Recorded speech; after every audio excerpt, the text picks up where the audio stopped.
To AP today news. యథేచ్ఛగా ఇసుక అక్రమ రవాణా చోద్యం చూస్తున్న అధికారులు. విజయనగరం జిల్లా గజపతి నగరం మండలంలో లెంకల వలస శ్రీ రంగరాజపురం గూనం గ్రామ సమీపంలో ఉన్న చంపావతి నది తీరం వద్ద అక్రమంగా ఇసుక తవ్వకాలు యథేచ్ఛగా జరుగుతున్నాయి. పగలు రాత్రి తేడా లేకుండా చంపావతి పరివాహక ప్రాంతాలలో జేసీబీల సహాయంతో ఇసుక తవ్వకాలు ముమ్మరంగా జరుగుతున్నాయి.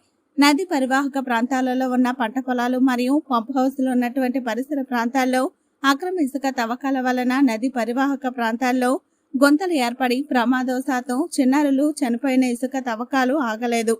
రాత్రి సమయంలో విచ్చలవిడిగా జేసీబీలతో తవ్వకాలు జరుపుతూ లారీలు ట్రాక్టర్లపై ఇతర ప్రాంతాలకు ఇసుకను అక్రమంగా తరలిస్తున్న ఇసుకాసురులు.